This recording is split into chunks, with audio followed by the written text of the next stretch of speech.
नमस्कार, your money में आप सभी का स्वागत है। मैं हूं सुमित। योर मनी, जहां पर हम बातचीत करते हैं आपके सवालों को लेकर, आपके पर्सनल फाइनेंस से जुड़े हुए हर उस सवाल पर जिसके जरिए आप अपने निवेश को और बेहतर बना सकते हैं और ज़्यादा सुचारू रूप से अपनी प्लानिंग कर सकते हैं। और अगर आपका कोई फंड अटक गया है, आप उसे बदलना चाहते हैं, प्लान तरीके से आगे बढ़ना चाहते हैं, तो इन सब पर भी हम बातचीत करते रहते हैं। अलग अलग जानकार हमारे साथ जुड़ते रहते हैं और आपके सवालों के जवाब हम उनसे दिलवाते रहते हैं। साथ ही साथ कुछ रैंडम टॉपिक्स पे भी हम आपसे बातचीत करते हैं। लेकिन अगर आपका भी कोई सवाल है और आप भी इस कार्यक्रम का हिस्सा बनना चाह रहे हैं, तो आपके पास अलग अलग माध्यम आप स्क्रीन पर देख ही पा रहे हैं। आप आस्क आवाज़ योर मनी हैशटैग का इस्तेमाल करके इस कार्यक्रम का हिस्सा बन सकते हैं।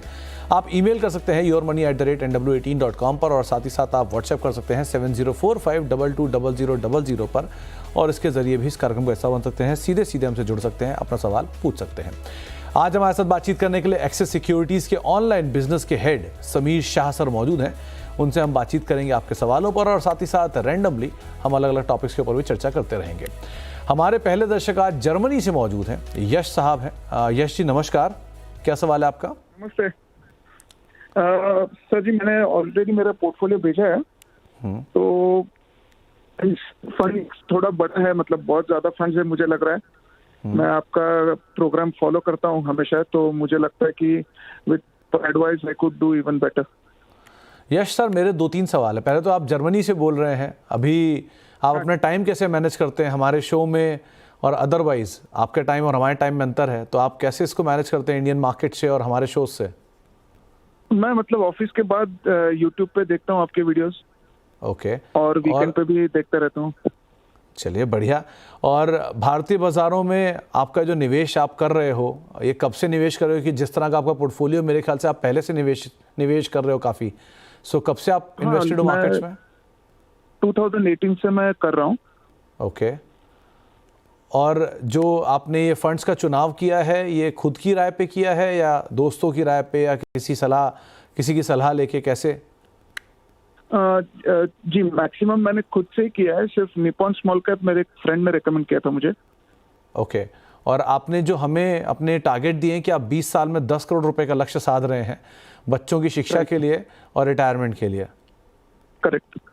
एक आखिरी सवाल, ये 10 करोड़ जो होगा, ये आप भारतीय बाजार भारत की अर्थव्यवस्था में ही खर्चेंगे ना, या जर्मनी की करेंसी में आप इसे चाह रहे हैं? क्योंकि वहां के हिसाब से तो बहुत कम पूंजी है। जी नहीं, मैं वापस इंडिया आ जाऊंगा, तो उस हिसाब से मैं सोच रहा हूँ। चलिए, तो हम भारतीय रुपया अनुसार 10 करोड़ रुपए मान के चले, राइट? चलिए समीर सर, नमस्कार, स्वागत है कार्यक्रम में। बहुत सारी चीज़ों पर क्लैरिटी ले ली हमने इनसे। 39 साल इनकी उम्र है, 50,000 रुपये की इनकी SIP है, और पोर्टफोलियो करीब 23-23.5 लाख रुपए का है। 20 साल में 10 करोड़ रुपए का ये लक्ष्य साध रहे हैं, जो बहुत अनअचीवेबल तो नहीं दिखाई पड़ रहा है, पहली चीज़। इनफैक्ट ये ज़्यादा ही बड़ा शायद पूंजी जोड़ लेंगे। स्टेप अप भी कर सकते हैं, 2018 से निवेशित भी हैं। बच्चों के लिए इन्होंने प्लानिंग की है और रिटायरमेंट के लिए प्लानिंग की है। एक सवाल जो इन्होंने बहुत जेन्युइनली खुद ही उठाया है कि इनके पास फंड्स काफ़ी सारे हैं। स्मॉल कैप फंड भी है, फ्लेक्सी कैप भी है, लार्ज एंड मिड कैप भी है, कुछ सेक्टोरल भी है, जैसे तो वो भी एक पार्ट इंपॉर्टेंट है। सो आप क्या राय रखते हो, क्या करना चाहिए इन्हें?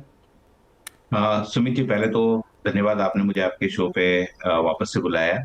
यश जी, आपका हमने सवाल केयरफुली एनालिसिस किया है। यहाँ पे पहले जो आपको कॉन्सुलेट करना चाहूंगा कि आपने आपका जो इंश्योरेंस बकेट है वो आपने अच्छे से फिल करके रखी हुई है। आपने अपना टर्म प्लान लेके रखा हुआ है, as well as health insurance भी सफिशिएंटली कवर्ड है। सो ये एस्पेक्ट से बहुत कम लोग देखते हैं, बट आपने ये बहुत अच्छे से मेंटेन किया हुआ है, विच इज रियली गुड। अब हम बात करते हैं आपके पोर्टफोलियो को लेके, जो आपने सजेशन किया। जैसे आपके पोर्टफोलियो में हाल फिलहाल 12 फंड है। जनरली हम सजेस्ट करते हैं कि आप 7 फंड से ज्यादा ना रखें। सो पोर्टफोलियो में भी हमारे थोड़े सुझाव है बदलाव के, जो हम ड्यूरिंग द कॉल डिस्कस करेंगे। पहला जो आपका लक्ष्य था, आपको 10 करोड़ चाहिए अगले 20 साल में, जहां पे आपका करंट पोर्टफोलियो प्लस आपने जो 50,000 का SIP आप हर महीना कर रहे हो, उससे आप 7.5 करोड़ रुपए तक का आराम से बचा पाओगे। अपना कॉर्पस इतना इकट्ठा हो जाएगा। अब अगर आपको 10 करोड़ इकट्ठा करना है अगले 20 साल में, तो यहाँ पे आपके पास 2 ऑप्शन रहेंगे। ऑप्शन 1, आप अपना SIP अमाउंट जो अभी 50,000 चल रहा है वो बढ़ा के अगर हम 75,000 अभी कर सकते हैं, तो आप आराम से अगले 20 साल में 10 करोड़ का लक्ष्य हासिल कर पाओगे। और दूसरा ऑप्शन ये है, आपका जो करंट एसआईपी अमाउंट 50,000 चल रहा है, वो चलते रहने दें, और हर साल अपने एसआईपी को 10% से इंक्रीज करेंगे तो भी आप अपना लक्ष्य आराम से हासिल कर पाएंगे। सो ये अमाउंट बड़ा और नामुमकिन नहीं है, आप आराम से अचीव कर पाओगे, क्योंकि 20 साल की आपके पास अवधि है। अब बात करते हैं आपके पोर्टफोलियो की। सो पोर्टफोलियो में यस जी, आपने दो पैसिव फंड लिए हुए हैं। ये पैसिव फंड जनरली हम सजेस्ट करते हैं, जब आप अपने गोल के करीब आते हो तब एक्टिव में से पैसिव फंड में मूव होना चाहिए। आज की डेट में आपके पास निप्पॉन इंडिया 50 और Nippon mid cap index fund है, जो पैसिव फंड कंसीडर करते हैं, जिनका रिटर्न आपके ओवरऑल पोर्टफोलियो को थोड़ा कम कर सकता है। तो हाल फिलहाल हमारा सजेशन ये रहेगा कि अगर आपको पैसिव फंड अपना रिस्क डाइवर्स आपको कंजर्वेटिव नहीं रहना, थोड़ा अग्रेसिव होना है, तो सजेशन ये रहेगा उसमें से निकल के आप जैसे इंडेक्स फंड है तो लार्ज कैप में, और मिड कैप फंड है तो आपके मिड कैप के फंड में आप उसको शिफ्ट कर सकते हैं। दूसरा एक सजेशन ये है पोर्टफोलियो में, वो है मिराई एसेट लार्ज कैप का आपका जो 6,500 का एसआईपी चल रहा है, वो अगर आप Motilal Oswal large and mid cap fund में शिफ्ट करें तो रिटर्न बेहतर हो सकते हैं।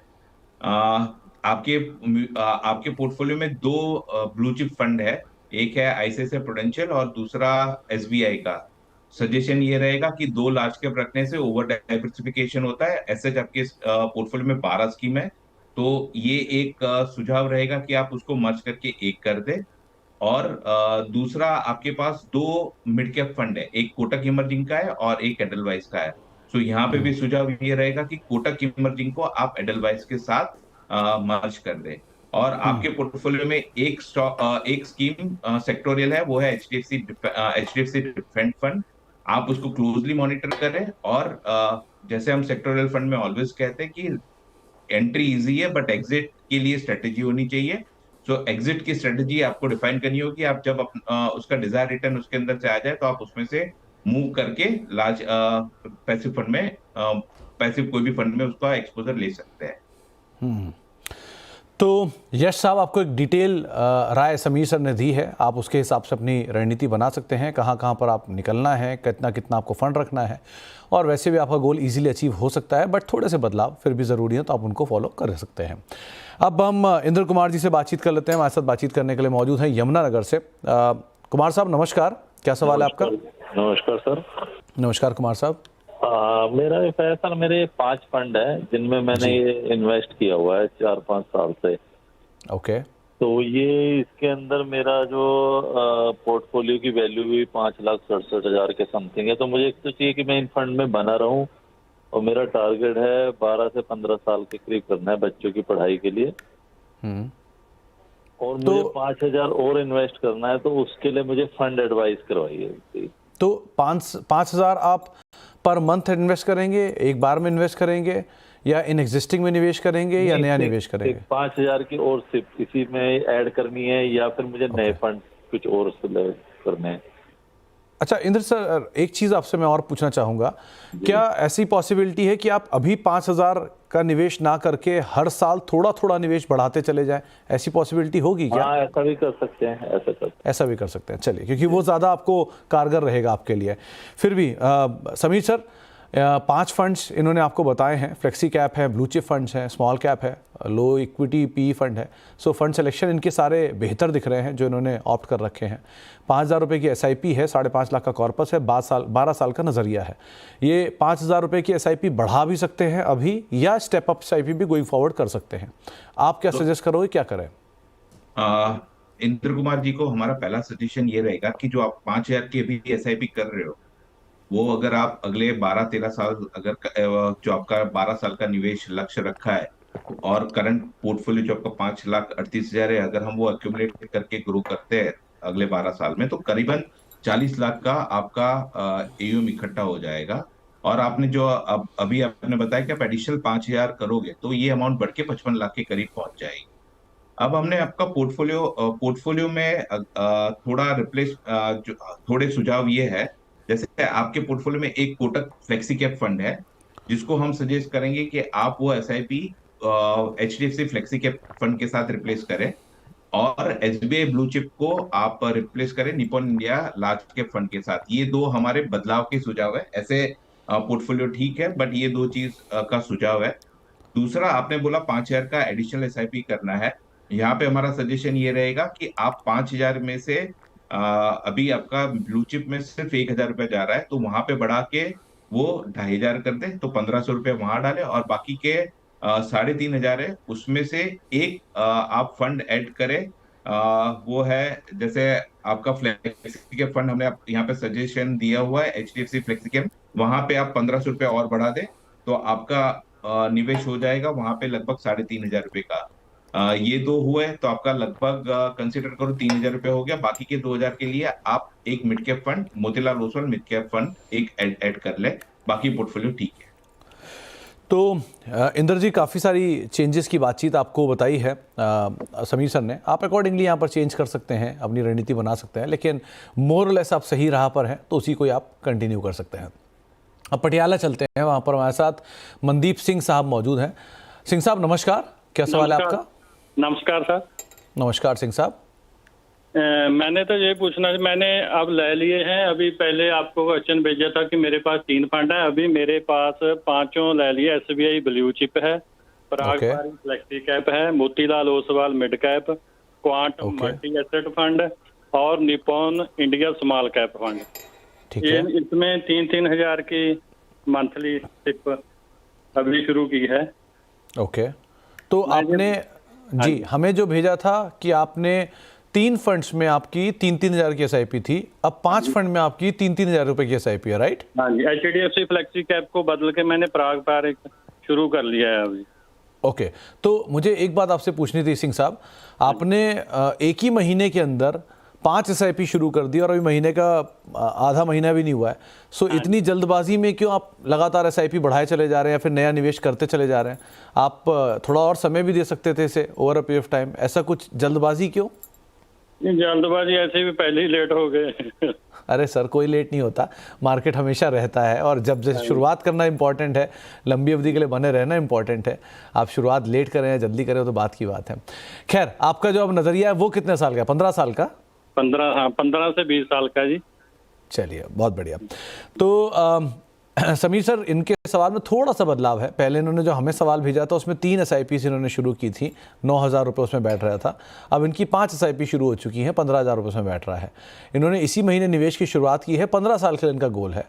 सो अब जो 6,000 की अतिरिक्त एसआईपी थी वो ऑलरेडी शुरू कर चुके हैं, तो वो पार्ट तो हटा देते हैं। लेकिन ये पोर्टफोलियो में मतलब इनके दोनों फंड्स में 3-3 हज़ार की एसआईपी कर रहे हैं, और 2 नाम इन्होंने बता दिया है। एचडीएफसी फ्लेक्सी कैप को पराग पारिक से इन्होंने रिप्लेस कर लिया है, Motilal Oswal, Nippon India small cap, और बाकी 2 फंड्स इन्होंने बताए हैं। आप क्या राय रखते हैं? सुमित जी, मेरे को सिर्फ उन्होंने जो दो नई एसआईपी स्टार्ट करी है उसका डिटेल मिल जाता। जैसे उन्होंने एक एचडीएफसी को पराग पारिक से रिप्लेस कर दिया, निपॉन इंडिया का स्मॉल कैप है और मोतीलाल ओसवाल का मिड कैप, ये 3 डिटेल है। बाकी 2 कौन से फंड उन्होंने ऐड करे? मनदीप सर, आप सुन पा रहे हो तो नए फंड्स के नाम बता सकते हैं आप? एसबीआई ब्लू चिप ते Quant multi asset fund. Okay, SBI blue chip और Quant multi asset. Sir, fund तो सारे बढ़िया चुने हैं इन्होंने। आप क्या राय रखते हो बाकी? अब सुमित जी, फंड का सिलेक्शन बहुत सही है, यहाँ पे फंड में कोई बदलाव करने की जरूरत नहीं है।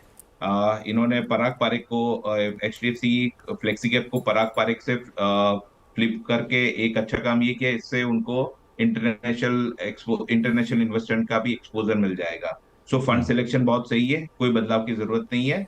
बट मनदीप जी, जैसे जैसे आप अपने 15 साल यानी आप अपने गोल के करीब आओ, तो सजेशन ये रहेगा कि आप अपना इन्वेस्टमेंट धीरे धीरे पैसिव फंड की तरफ या डेट तरफ ओरिएंटेशन बढ़ाते जाना, जिससे आपका रिटर्न सिक्योर्ड रहे। तो सही मनदीप सर, लेट शुरू करना जल्दी शुरू करना वो बात की बात है, शुरू करना इज़ इम्पॉर्टेंट, पहली चीज़। और 15 साल अभी भी अच्छा समय है। दूसरा, जो समीर सर आपको राय दे रहे हैं कि जैसे जैसे आप 15 साल के करीब पहुंचते जाएं, वैसे वैसे आप एक बार रिव्यू लेते जाएं समय समय पर कि कैसे कैसे बदलाव करना है। और दूसरा, आप अपना जो असेट इक्विटी में ज़्यादा निवेश है उसको डेट की तरफ जाते जाएं, ताकि आपका थोड़ा पैसा सेफ साइड पर होता चले। आगे भी इसमें बात करेंगे। अभी एक ब्रेक का वक्त हो गया, ब्रेक के बाद लौटेंगे, कुछ और दर्शक भी हैं, उनसे बातचीत करेंगे, साथ ही साथ समीर सर बने रहेंगे, उनसे भी हम चर्चा करते रहेंगे।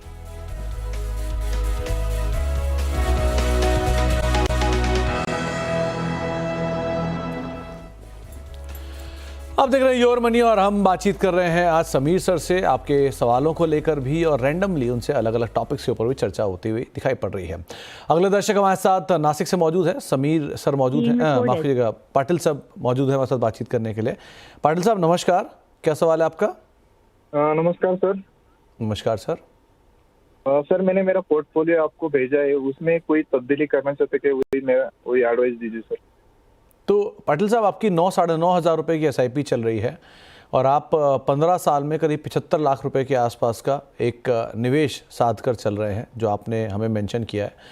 तो आपसे मैं पहले तो ये पूछना चाहूँगा कि आप कब से निवेशित हो, ये SIP आपकी कब से शुरू हुई है बाजार में? सर अभी 1 साल हो गया कंप्लीट। ओके, और अगर आपको राय दे समीर सर स्टेप अप करने की, तो क्या आप स्टेप अप कर सकते हैं?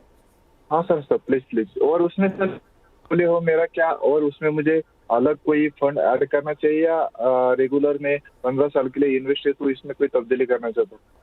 तो अभी जो फंड सिलेक्शन है सतीश साहब, ये आपने खुद डिसाइड किए हैं या किसी से जानकार से पूछा है या ऐसे ही अपने आप निकाल लिया? ये जो सर आपका ये जो शो आता है सर, उसको देख देख के मैंने उसको सिलेक्ट किया है। चलिए बहुत बढ़िया। तो समीर सर, सतीश जी का पोर्टफोलियो आपको भेजा ही हुआ है हमने। 9.5 रुपए की SIP इनकी चल रही है, 75 लाख का लक्ष्य है, जो इजीली अचीवेबल भी दिखाई पड़ रहा है एटलीस्ट 15 साल में।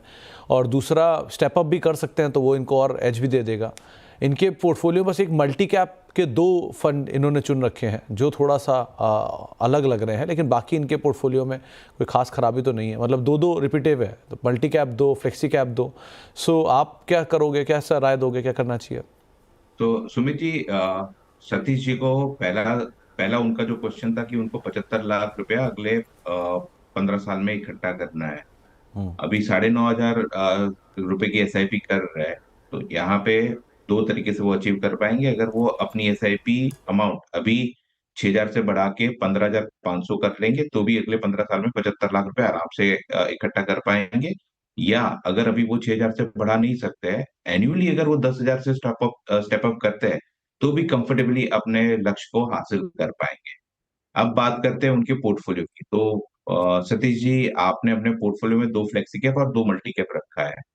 अब जब हम 2 मल्टी कैप और 2 फ्लेक्सी कैप रखेंगे, तो वो कहीं ना कहीं आपके रिटर्न को थोड़ा इम्पैक्ट करेगा। कैसे बताता हूँ, जैसे अगर आपका रिस्क टॉलरेंस हाई है और आप investment small cap, mid cap और लार्ज कैप में आप पूरा वेल डाइवर्सिफाइड करके करते हो, तो रिटर्न थोड़ा नेचुरली ज्यादा आएगा फ्लेक्सी कैप और मल्टी कैप के कंपेयर में। और अगर आप देखो अपने पोर्टफोलियो में, तो कॉन्ट्रा 2 फ्लेक्सी और 2 मल्टी कैप। तो ये फ्लेक्सी कैप और multi cap largely same theme पे काम करते हैं। फ्लेक्सी कैप में सिर्फ फंड मैनेजर के पास ऑप्शन रहता है लार्ज कैप, मिड कैप और स्मॉल कैप में एलोकेशन ऊपर नीचे करने का, जबकि मल्टी कैप में प्री डिफाइंड होता है, उसको वो फॉलो करना होता है। सो सजेशन ऑलवेज ये रहता है, अगर आपको रिटर्न मैक्सिमाइज करना है या रिटर्न थोड़ा अपने पोर्टफोलियो को उस पे बीटा जनरेट करना है, तो सजेशन ये रहता है कि rather than having only flexi cap and multi cap, suggestion ये रहता है कि आप लार्ज कैप, मिड कैप और स्मॉल कैप की स्कीम जो प्री डिफाइंड होते हैं उसमें इन्वेस्ट करो, तो थोड़ा रिटर्न बढ़ सकता है अपने पोर्टफोलियो पे। तो सतीश सर, आपको राय दी गई है और उसके हिसाब से आप फेरबदल कर सकते हैं। थोड़ा स्टेप अप करने की ज़रूरत है, लेकिन आप इसको अगर विद टाइम भी करेंगे, तो भी आप अपना गोल शायद अचीव करते हुए दिखाई पड़ेंगे। समीर सर, आपके तरफ से जाने से पहले टॉप 4 फंड्स। सुमित जी, पहला फंड रहेगा निपॉन इंडिया का large cap fund, Motilal Oswal का mid cap fund, Franklin India का फ्लेक्सी कैप फंड और बंधन का स्मॉल कैप फंड। तो 4 अलग अलग AMCs के 4 अलग अलग तरह के फंड। निपॉन का large cap fund, Motilal Oswal का mid cap fund, Franklin India का फ्लेक्सी कैप फंड और बंधन का स्मॉल कैप फंड। इनके साथ आप अपने नए निवेश की शुरुआत कर सकते हैं। हर बार की तरह बहुत बहुत शुक्रिया समीर सर हमारे साथ आज मौजूद रहने के लिए, दर्शकों के सवालों के जवाब देने के लिए और साथ साथ रैंडमली अलग अलग टॉपिक्स पर हमसे बातचीत करने के लिए भी बहुत बहुत शुक्रिया। फिलहाल अब योर मनी को यहीं समेटेंगे। एक ब्रेक का वक्त है और ब्रेक के उस पार खबरों का सिलसिला बना रहेगा CNBC आवाज़ पर। नमस्कार।